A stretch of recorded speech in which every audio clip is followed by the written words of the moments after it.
Hello everyone, आज date है 20 सितंबर 2021 और द हिंदू न्यूज एनालिसिस में आपका स्वागत है। इस वीडियो में हम द हिंदू की इंपॉर्टेंट न्यूज़ को एग्जाम के पॉइंट ऑफ व्यू से डिस्कस करेंगे। नीचे डिस्क्रिप्शन बॉक्स में Telegram channel volcano IAS academy का लिंक दिया हुआ है। First important news para Olympics game को लेकर के है। हमारे जो vice president mister Venkaiah Naidu हैं, उन्होंने पैरा ओलंपिक्स के जो प्लेयर्स हैं उनकी काफ़ी ज़्यादा प्रेज़ की। उन्होंने बोला कि ये जो ट्रिबल टाइम है उस समय जिस तरीके से हमारे पैरा ओलंपिक प्लेयर्स ने या फिर ओलंपिक प्लेयर्स ने जो परफॉर्मेंस दी वो इंडिया के लिए काफ़ी ज़्यादा चीयर्स करने वाले मूवमेंट थी। हमारे एग्जाम के पॉइंट ऑफ व्यू से अगर हम देखें तो पैरा ओलंपिक गेम की क्या हिस्ट्री रही है वो इम्पोर्टेंट हो जाती है। सबसे पहले हम देखते हैं कि क्या कारण था इन गेम को शुरुआत करने का। 1945 में जब वर्ल्ड वॉर सेकेंड ख़त्म होता है तो उसके बाद में ये डिसाइड किया जाता है कि बहुत सारे सोल्जर्स ऐसे हैं जो इस वॉर में डिसेबल्ड हो गए। उन लोगों को वापस उनकी जो लाइफ है उनको वापस से मेन स्ट्रीम में लाने के लिए इन सोल्जर्स को गेम्स के थ्रू जोड़ने का प्रयास किया गया। एक डॉक्टर थे मिस्टर गुटमैन, उन्होंने ये काम किया कि इन लोगों को, ये जो सोल्जर्स हैं, इनको गेम्स में जोड़ा जाए ताकि इनकी जो लाइफ है वो दोबारा से स्टार्ट हो सके। और इसी तरीके से ये जो पैरा ओलंपिक्स गेम है इनकी शुरुआत हो जाती है सबसे पहले। लेकिन अगर हम ऑफिशियली बात करें पैरा ओलंपिक्स गेम की तो 1960 में रोम में इनकी शुरुआत होती है। हमारा जो इंडिया है वो सबसे पहले 1968 में इसमें पार्टिसिपेशन करता है। लेकिन अगर हम रेगुलर बात करें तो 1984 से इंडिया ने हमेशा से रेगुलर इसमें पार्टिसिपेशन किया है। ओके, अगर हम इंडिया के लेवल की बात करें तो इंडिया ने अपना जो फर्स्ट मेडल है वो 1972 में जो हैंडलबर्ग में पैरा ओलंपिक्स गेम हुए थे उनमें तैराकी में, स्विमिंग में मुरलीकांत पेटकर ने मेडल हासिल किया था। ओके, प्रेजेंट टाइम में जो 2020 में होने वाले थे ये पैरा ओलंपिक्स गेम, लेकिन कोविड की वजह से इनको एक्सटेंड कर दिया गया और 2021 में जापान की जो कैपिटल है टोक्यो, वहाँ पर ऑर्गेनाइज हुए ओलंपिक्स और para Olympics game. Olympics game में भी इंडिया ने काफ़ी अच्छा परफॉर्मेंस दिया और 7 मेडल हासिल किए। और पैरा ओलंपिक्स गेम में इंडिया ने 19 मेडल हासिल किए जो अब तक का सबसे बेस्ट है और ओलंपिक गेम में भी सबसे आज तक का सबसे बेस्ट है। इससे ये लगता है कि गेम्स को लेकर के जो हमारे ग्राउंड लेवल पर जो भी परफॉर्मेंस, जो भी काम हो रहा है उसका रिजल्ट सामने दिखाई दे रहा है। 19 मेडल में अगर हम देखें तो अब तक टोटल पैरा ओलंपिक्स गेम में इंडिया ने 12 मेडल हासिल किए हैं। लेकिन सिर्फ इस 2021 में जो टोक्यो में ओलंपिक हुए उसमें 19 मेडल हासिल कर लिए। ओके, जिसमें 5 गोल्ड मेडल हैं। ओके, और इंडिया की जो रैंक हुई पैरा ओलंपिक गेम में वो 24 रैंक हुई और जो ओलंपिक्स गेम में इंडिया की जो रैंक रही वो 48 रैंक रही। ये देखो, ऐसे एग्जाम होते हैं जिनमें स्पोर्ट्स से रिलेटेड काफ़ी क्वेश्चंस पूछे जाते हैं। ओके, और एक तरीके से स्पोर्ट्स में हमने काफ़ी अच्छा परफॉर्मेंस दिया है तो ये सारे जो पॉइंट्स हैं उन एग्जाम्स के पॉइंट ऑफ व्यू से इंपॉर्टेंट हो जाते हैं। आपका क्वेश्चन ये है कि आपको ये बताना है कि देखो, जापान एक आइलैंड कंट्री, छोटे छोटे आइलैंड्स में वो बसा हुआ है, 4 से 5 आइलैंड वहाँ पर हैं और उसी के ऊपर जापान जो है एक्सपेंड है। आपको ये बताना है कि जापान की जो कैपिटल है वो, जिसका नाम टोक्यो है, वो कौन से आइलैंड के ऊपर सिचुएटेड है। ओके, नेक्स्ट इंपॉर्टेंट न्यूज़ यहाँ देखिए, पंजाब में नए सीएम बना दिए गए हैं। पहले अमरिंदर सिंह वहाँ के सीएम थे, उन्होंने अपना रेजिग्नेशन दे दिया वहाँ के गवर्नर को और उसके बाद में चरणजीत सिंह चानी को नया सीएम वहाँ का बना दिया गया है। ये पंजाब के पहले दलित सीएम होंगे। नेक्स्ट इंपॉर्टेंट न्यूज़ एनआरसी को लेकर के है। देखो, फॉरेनर ट्राइब्यूनल्स जो वहाँ पर डिसाइड करने वाली है आसाम में कि कौन लोग एनआरसी में जिनका नाम है या जिनका नाम बाहर है तो कौन आसाम के मेंबर है, मतलब इंडिया की सिटीजन है और कौन नहीं है। तो फॉरेनर ट्राइब्यूनल्स के द्वारा एक स्टेटमेंट आया और उन्होंने बोला कि ये जो एनआरसी पब्लिश हुई है ना, ये जो लिस्ट पब्लिश हुई है ये फाइनल है। लेकिन अभी तक रजिस्टर जनरल ऑफ इंडिया के द्वारा कोई भी नोटिफिकेशन नहीं आया है। आप ये देखिए कि एनआरसी होती क्या है, एनआरसी क्या मतलब है और क्यों कंडक्ट करवाई जाती है। सबसे पहले जो भी इलीगल इमिग्रेंट्स होते हैं उनको, मतलब एक तरीके से किसी भी कंट्री में ऑर्गेनाइज करवाई जा सकती है। हमारे इंडिया में सबसे पहले 1951 में, यहाँ हम डाटा देखते हैं, इस टॉपिक को यहाँ स्टार्ट करते हैं। सबसे पहले हमारे इंडिया में 1951 में एनआरसी कंडक्ट करवाई थी केवल एक बार। आसाम की अगर हम बात करें तो जो इलीगल इमिग्रेंट्स हैं उनको रोकने के लिए और उनको जो लेजिटिमेट रेजिडेंट्स हैं आसाम के, उनसे अलग करने के लिए ये एनआरसी आसाम में पब्लिश हुई है। इसके लिए जो नोडल एजेंसी काम कर रही है उसका नाम आपको ध्यान में रखना है, क्योंकि प्रीलिम्स में क्वेश्चन इससे रिलेटेड आ सकता है। Register general and census commissioner of India ने इसके लिए काम किया, मतलब ये नोडल एजेंसी है जो एनआरसी को कंडक्ट जिसने करवाया है। अब ये एनआरसी होती क्या है और आसाम में इसको कंडक्ट क्यों करवाया गया? सबसे पहले आप हमारे जो इंडिया का मैप है उसको व्यू कीजिए। ये देखिए, ये वाला जो रीजन है जिसको आज आप बांग्लादेश के नाम से जाने जाते हो, वो 1971 से पहले ये जो एरिया है वो ईस्टर्न पाकिस्तान था। तो यहाँ से लोग 1971 से पहले जो लोग थे यहाँ से निकल करके हमारे इंडिया में आ रहे थे, क्योंकि यहाँ पर बहुत सारे रिसोर्सेज की कमी थी, बहुत ज़्यादा एक्सप्लॉयटेशन हो रहा था लोगों का। तो यहाँ से निकल के हमारी इंडिया की जो बॉर्डर है उसमें प्रवेश करके आसाम वाले जो रीजन है वहाँ पर इमिग्रेशन बहुत ज़्यादा इंक्रीज हो गया था। इसी को लेकर के काफ़ी लॉन्ग टर्म तक एक प्रोटेस्ट चला 1979 से 1985 तक। 1985 में एक अकॉर्ड साइन होता है जिसको आसाम अकॉर्ड से नाम जाना जाता है। उसमें बोला गया था कि इस तरीके की जो काउंटिंग है उसको ऑर्गेनाइज करवाया जाएगा और जो इलीगल इमिग्रेंट्स हैं उनको यहाँ से उनको अलग से सेपरेट किया जाएगा जो यहाँ के लेजिटिमेट रेजिडेंट्स हैं उनसे। इससे क्या होता है, यहाँ के लोगों ने प्रोटेस्ट इसलिए किया, देखो पहले यहाँ पर मान लो किसी रिसोर्सेज के लिए 10 पीपल थे, लेकिन इलीगल इमिग्रेंट्स होने की वजह से उसी रिसोर्सेज के लिए 50 पीपल आ गई। तो एक तरीके से जो कंपटीशन है वो और ज़्यादा इंक्रीज हो गया। इसी को लेकर के यहाँ के लोगों ने प्रोटेस्ट किया था कि जो इलीगल इमिग्रेंट्स हैं उनको रोका जाए गवर्नमेंट के द्वारा। तो गवर्नमेंट ने फिर डिसाइड किया मार्च 1971 यहाँ पर डेट डिसाइड की कि इससे पहले के जो लोग हैं जिन्होंने इंडिया में एंट्री की है उनको अपना प्रूफ देना होगा कि वो इंडिया के सिटीजन है या नहीं है। तो ये एनआरसी कंडक्ट करवाई गई आसाम के लिए। अभी तो आसाम के लिए कंडक्ट करवाई गई, हमारे इंडिया के लिए सिर्फ एक बार 1951 में कंडक्ट करवाई गई थी। ओके, तो ये एनआरसी वाला मुद्दा समझ में आया कि क्या प्रॉब्लम थी और किस कारण से एनआरसी कंडक्ट करवाई जा रही थी। नेक्स्ट इंपॉर्टेंट न्यूज़ है NCRB national crime records bureau की जो रिपोर्ट आई है क्राइम्स इन इंडिया रिपोर्ट, उसमें बताया गया है कि 2020 में एक्सीडेंट की वजह से 1.2 लाख डेथ हो गई हैं। ओके, और यहाँ पर जो अदर डाटाज मतलब 2019 के और 2020 के भी यहाँ पर डाटा दे रखे हैं कि 2019 में 1.36 लाख एंड 2018 में 1.35 लाख रोड एक्सीडेंट की वजह से डेथ हो गई है। हमारे लिए इम्पोर्टेंट हो जाता है एनसीआरबी, ये जो टर्म है वो इम्पोर्टेंट हो जाती है। नेशनल क्राइम रिकॉर्ड्स ब्यूरो जो है वो 1986 में इसको एस्टेब्लिश किया गया था और इसका जो हेड क्वार्टर है एनसीआरबी का वो न्यू दिल्ली में है। ये मिनिस्ट्री ऑफ होम अफेयर्स के अंडर काम करती है, ये आपको ध्यान में रखना है।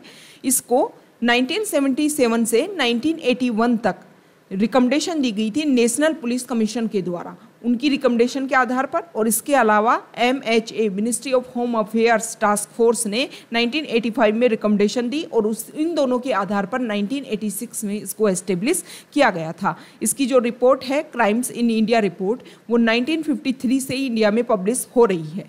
इस रिपोर्ट से हमें ये पता चलता है कि हमारी कंट्री में जो लॉ एंड ऑर्डर को अंडरस्टैंड करने में ये रिपोर्ट काफ़ी ज़्यादा हेल्प करती है।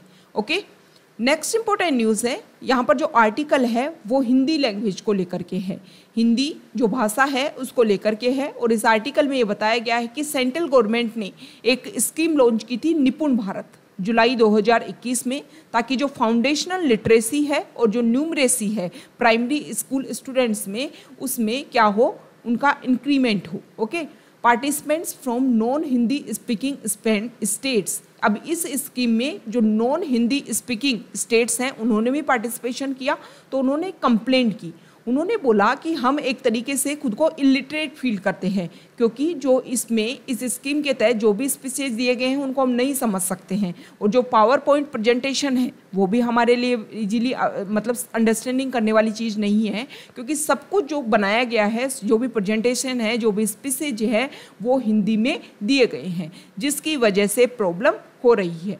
और इस आर्टिकल में ये बताया गया है कि डेमोग्राफिक शिफ्ट की वजह से जो हिंदी स्पीकिंग स्टेट्स हैं उनकी पॉपुलेशन इंक्रीज हो गई है।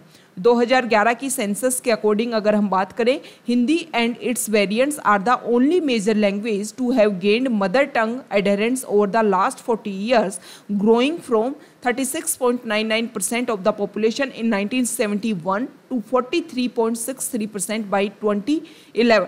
ओके, तो एक तरीके से बहुत ज़्यादा चेंजेस आए हैं।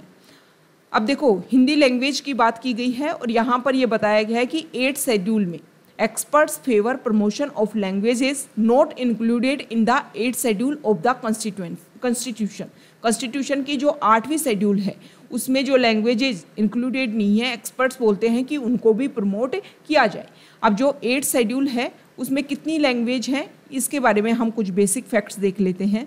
देखो, अगर प्रेजेंट टाइम में हम बात करें तो जो हमारी 8th शेड्यूल है ना उसमें 22 लैंग्वेज हैं, लेकिन शुरुआती टाइम में, इनिशियल टाइम में ओनली 14 लैंग्वेज उसमें शामिल थी। समय के साथ में कुछ ज़्यादा और ऐड ऑन कर दी गई, जैसे 21st जो कॉन्स्टिट्यूशनल अमेंडमेंट एक्ट 1967 है उसके तहत सिंधी लैंग्वेज को ऐड ऑन किया गया था। उसके बाद में 71st कॉन्स्टिट्यूशनल अमेंडमेंट एक्ट 1992 के तहत 3 लैंग्वेज और ऐड ऑन की गई, जिसमें कोंकणी है, मणिपुरी एंड नेपाली। ये जो 3 लैंग्वेज हैं इनको और ऐड ऑन किया गया। इसके बाद में 92nd कॉन्स्टिट्यूशनल अमेंडमेंट एक्ट 2003 के तहत, जो 2004 में फोर्स में आया था, इसके तहत 4 लैंग्वेजेस को और इंसर्ट किया गया है, जिसमें बोडो, डोगरी, मैथिली एंड संथाली। अब ये जो नाम है वो आपको ध्यान में होना चाहिए। देखो, जो 14 लैंग्वेज है ना वो आपको ध्यान में रहे ना रहे, इस तरीके से क्वेश्चन इसमें आ सकता है कि बाद में जो लैंग्वेज पूछी गई है, ऐड ऑन की गई है, इनको लेकर के कि इनिशियल टाइम में कौन कौन सी जो लैंग्वेज है वो 8th शेड्यूल में शामिल थी। तो अगर आपको इनका नाम ध्यान में रहेगा कि कौन से कॉन्स्टिट्यूशनल अमेंडमेंट एक्ट के तहत कौन सी लैंग्वेज को शामिल किया गया, तो ये चीज़ें जो हैं वो आपके लिए बहुत ही ईजीली हो जाएंगी। ओके, नेक्स्ट इंपॉर्टेंट न्यूज़ यहाँ देखिए, दिल्ली हाई कोर्ट ने एक बात बोली है कि जो भी हमारे एजुकेशनल इंस्टीट्यूशंस हैं उनमें जो बैकडोर एंट्रीज होती है उसको स्टॉप करना चाहिए, उसको रोकना चाहिए। इससे क्या होता है कि जो हमारे ब्राइट स्टूडेंट्स हैं उनको काफ़ी ज़्यादा नुकसान उठाना पड़ता है। नेक्स्ट इंपॉर्टेंट न्यूज़, दिल्ली में डेंगू और मलेरिया के जो केसेज हैं वो बढ़ रहे हैं। ये एक तरीके से ये प्रॉब्लम करने वाली चीज़ है। ये जो है ये आपको पता होना चाहिए, आपको ये बताना है कि किससे इसका ओरिजिन होता है, मतलब कौन सा जो मॉस्किटो है जिसकी वजह से ये जो डिजीज़ है उसका ओरिजिन होता है। Okay, next important news editorial page से है। एडिटोरियल पेज पर आज हम 2 आर्टिकल डिस्कस करेंगे। 2 आर्टिकल के बारे में, जो पहला आर्टिकल है वो 9/11 जो अटैक हुआ था, 9/11 अटैक के बारे में आपको पता है ना।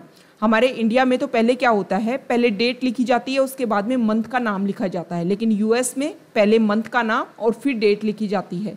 तो 11 सितंबर 2001 में ये अटैक हुआ था। ओके, इसी को 9/11 अटैक के नाम से जाना जाता है। अब ये अटैक होने के बाद में पूरा वर्ल्ड किस तरीके से चेंज हो गया, तो इसमें बताया गया है कि देखो, टेररिज्म ने जो ये अटैक किए वहाँ पर यूएस में, उसके बाद में यूएस जो गवर्नमेंट है वो एक तरीके से टेररिज्म को कम करने के लिए निकल पड़ी। उन्होंने क्या किया, उन्होंने ये माना कि जो टेररिज्म है वो ना सिर्फ अफगानिस्तान वाले एरिया, पाकिस्तान वाले एरिया में है, बल्कि जो पूरा का पूरा वेस्ट एशिया है, मतलब जो मुस्लिम वर्ल्ड है वो सारा का सारा एक तरीके से टेररिज्म को फैला रहा है। लेकिन ये भी माना जाता है कि यूएस के कुछ अपने पर्सनल जो प्रॉफिट्स है उनको सर्व करना था। इसी के आधार पर उन्होंने वेस्ट एशिया के बहुत सारे कंट्रीज जैसे इराक के ऊपर उन्होंने अटैक कर दिया, और वो चाहते थे कि इराक में एक तरीके से जो वहाँ पर रूल चल रहा है किंग का, उसको हटा करके वहाँ पर डेमोक्रेसी लाई जाए। लेकिन प्रेजेंट टाइम तक अगर हम देखें तो यूएस ने उस टाइम जो अटैक किया था उसका अभी तक कोई भी रिजल्ट नहीं सामने आया है। और जो वेस्ट एशिया है, जिसको आप एक तरीके से मिडिल ईस्ट के नाम से भी जान सकते हो, उस एरिया में अभी तक भी अनस्टेबिलिटी क्रिएट है। बहुत सारे कंट्रीज ऐसे हैं, जैसे यमन वाला हिस्सा आप देख लीजिए, सीरिया वाला हिस्सा आप देख लीजिए, वहाँ पर रेगुलर कन्फ्लिक्ट चल रहा है। कौन किसके साथ लड़ रहा है, कौन को के साथ में पार्टिसिपेट करना चाहिए, बस रेगुलर वहां पर वॉर हो रहा है। मतलब यूएस ने 9/11 अटैक के बाद में यूएस ने एक तरीके से मिडिल ईस्ट में जो अटैक किया, और मिडिल ईस्ट के कंट्रीज को, उसके बाद में इराक के बाद में लीबिया और इसके बाद में सीरिया, ये जो इशू है उनको आप रेगुलर देख लीजिए, जिसमें यूएस ने अपना एंट्री करने की कोशिश की। ओके, तो जो वॉर हैं वो उनका तरीका बदल गया। टेररिज्म को ख़त्म करने के लिए वॉर स्टार्ट हुए थे, लेकिन ना तो टेररिज्म ख़त्म हुआ और ना ही आज तक वॉर ख़त्म हुए। ओके, यूएस ने अफगानिस्तान के ऊपर अपना अटैक किया, अपने अंडर किया, तालिबान को वहाँ से हटाया। तब भी क्यों हटाया था? क्योंकि टेररिज्म अटैक हुआ था। और जब यूएस वहाँ से छोड़ करके जा रहा था तब भी 26 अगस्त 2021 को वहाँ पर जो आर्मी बेस है, जो इंटरनेशनल एयरपोर्ट है, वहाँ पर अटैक होता है, जिसकी वजह से यूएस के कुछ पर्सनल वहाँ पर डेथ हो जाती है। इस आर्टिकल में ये भी बताया गया है कि जैसे ही यूएस ने कोशिश की टेररिज्म को ख़त्म करने की, तो जो चाइना है वो एक तरीके से अपने आप में ग्रो होने लग गया। और ग्रो होने का कारण ही ये है कि आज प्रेजेंट टाइम में देखिए अफगानिस्तान में जो पीस और स्टेबिलिटी के लिए है वो चाइना, रशिया, पाकिस्तान, मतलब चाइना, रशिया एक तरीके से यूएस के जो ओपोनेंट्स हैं वो कोशिश कर रहे हैं उस एरिया में पीस और स्टेबिलिटी लाने के लिए। ओके, तो ये 9/11 जो अटैक है वो एक तरीके से जो पावर का शिफ्ट है वो भी एक तरीके से स्टार्ट हो गया था। अदर कंट्रीज जो हैं वो उठने लग गए थे। और जो देखो अब प्रेजेंट टाइम में अफगानिस्तान के जो रीजनल कंट्रीज़ हैं उन्होंने मना कर दिया है कि वो यूएस का कोई भी आर्मी बेस अपने यहाँ पर नहीं बनने देंगे। ये सारी चीज़ें दिखाती हैं कि जो पावर ट्रांसफ़र होने लग गया था 9/11 अटैक के बाद में ही। नेक्स्ट इंपॉर्टेंट न्यूज़ है न्यू एजुकेशन पॉलिसी को लेकर के है। इंडिया की जो नेशनल एजुकेशन पॉलिसी 2020 है उसमें सोशल एंड इमोशनल लर्निंग को भी एक इम्पोर्टेंस दी गई है कि एजुकेशन में जो आप एक नया शिफ्ट करने वाले हो उसके साथ में आपको एजुकेशन के साथ में एम्पैथी की भी, ठीक है, एम्पैथी थ्रू एजुकेशन आपको इसके बारे में बच्चे जो हैं उनको एजुकेट करना होगा। इससे क्या होता है कि जो बच्चे हैं वो दूसरे का जो माइंड लेवल है उसको ईजिली समझने लग जाते हैं। इसकी वजह से देखो SEL is the process of learning to recognize and manage emotions and navigate social situations effectively. मतलब जो सोशल जो भी चिल्ड्रन हैं वो उनको एक तरीके से एजुकेशन तो देनी ही है और एजुकेशन के साथ में उनको सोशल भी बनाना है। सोशल बच्चे तभी बन पाएंगे तब उनको इस तरीके की लर्निंग दी जाएगी, उनको इस तरीके के जो एग्जाम्पल उनके सामने डिसाइड किए जाएंगे कि वो इस प्रॉब्लम को किस तरीके से सॉल्व करते, और जब वो सॉल्व करने की उनमें पावर डेवलप होगी तभी जा कर के उनमें सोशल जो रिस्पॉन्सिबिलिटी है वो क्रिएट हो पाएगी। तो ये एक अच्छा इनिशिएटिव है। अगर ये अच्छे से इंक्लूड हो जाता है हमारी एजुकेशन लर्निंग में तो इसका काफ़ी बेहतरीन रिजल्ट आने वाले टाइम में आएंगे। इस आर्टिकल में ये भी बताया गया है कि कोविड की वजह से जो एजुकेशन में गैप आया है उसको भी हमें फिल करना होगा। जब उस गैप को हमें फिल करेंगे तभी जा कर के हमारी सोसाइटी का जो हर सेक्शन है वो दोबारा से एजुकेशन के साथ में दोबारा से इन्वॉल्व हो पाएगा। नेक्स्ट इंपॉर्टेंट न्यूज़ यहाँ देखिए, देखो हमारे इंडिया में सिक्योरिटी को अलर्ट किया जा रहा है क्योंकि ये माना जा रहा है कि दोबारा से अटैक हो सकते हैं कुछ एरिया में, ऐसी कुछ रिपोर्ट सामने आई हैं। ओके, यहाँ पर हमारी जो बॉर्डर एरियाज़ हैं वहाँ हमारा जो पोर्ट है उसके पास में, गुजरात के पास में 2988 किलोग्राम हीरोइन को सीज्ड किया गया है। देखो इस तरीके की ये प्रॉब्लम ये पहले भी बोला गया था कि जो ड्रग ट्रैफिकिंग है हो सकता है कि वो ज़्यादा इंक्रीज होने लग जाए क्योंकि अफगानिस्तान वाला जो रीजन है वहाँ पर काफ़ी पॉपी कल्टीवेशन होता है और उसकी वजह से वो जो तालिबान है वो अपनी इकोनॉमी को बूस्ट करने के लिए ये जो भी वहाँ पर ड्रग का कल्टीवेशन होता है उसका रीयूज़ कर सकता है अपनी इकोनॉमी को बूस्ट करने के लिए, अपने आप के लिए जो मनी है उसको इकट्ठा करने के लिए। नेक्स्ट इंपॉर्टेंट न्यूज़, यहाँ पर अफगानिस्तान को लेकर के हमने जो भी वहाँ पर इन्वेस्टमेंट किया उसके ऊपर अब डिसीजन लेने की जो जिम्मेदारी है वो हमारे PM के ऊपर है।